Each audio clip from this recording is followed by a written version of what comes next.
Hello friends, ഏവർക്കും കുഞ്ഞുമോൾസ് നാടൻ രുചികളിലേക്ക് സ്വാഗതം. ഇന്ന് ഞാൻ ഇവിടെ കാണിക്കുന്ന ഒരു മാങ്ങ വെച്ച ഒരു ചട്നിയാണ് ഉണ്ടാക്കുന്നത്.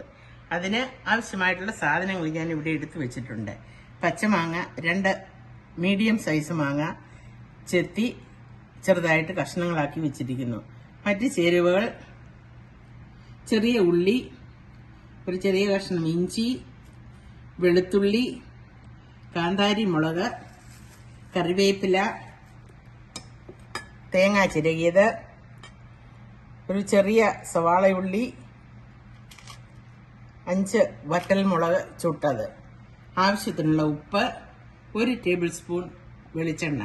ഇത്രയും സാധനങ്ങളാണ് ഇതിനാവശ്യമായിട്ടുള്ളത്.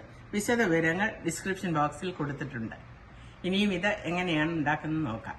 ഇതെല്ലാം ബ്ലെൻഡറിലിട്ട് ഒന്ന് അരച്ചെടുക്കണം.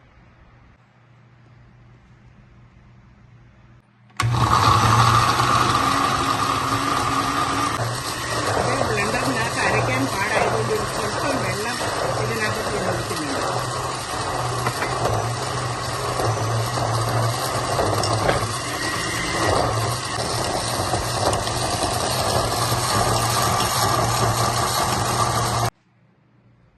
ഇവിടെ മാങ്ങയ്ക്ക് വലിയ പുളിയില്ലാത്ത മാങ്ങയാണ്, അതുകൊണ്ട് ഒരു സ്വല്പം വാളം പുളി ഞാൻ ഇതിനകത്തോട്ട് ചേർക്കുന്നുണ്ട്.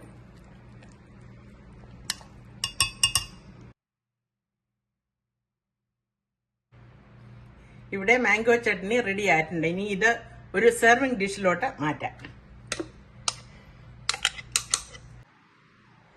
ഈ ചട്നി വളരെ രുചികരമായിട്ടുള്ളതാണ്. കുട്ടികൾക്ക് പോലും ഇത് വളരെ ഇഷ്ടപ്പെടുന്നതാണ്. ചിക്കൻ നഗറ്റ്സ് വറുത്തതിന്റെ കൂടെയോ ചിപ്സിന്റെ കൂടെയോ ഒക്കെ ഡിപ്പ് ചെയ്ത് കഴിക്കാനായിട്ട് കുട്ടികൾക്ക് ഇഷ്ടമാണ്. ഇത് എല്ലാവരും ഒന്ന് വീട്ടിൽ ട്രൈ ചെയ്ത് നോക്കുക. ഇഷ്ടമായാൽ please like, share and subscribe to my channel. വീണ്ടും പുതിയൊരു വീഡിയോയുമായി വരുന്നതുവരെ ഏവർക്കും നന്ദി, നമസ്കാരം.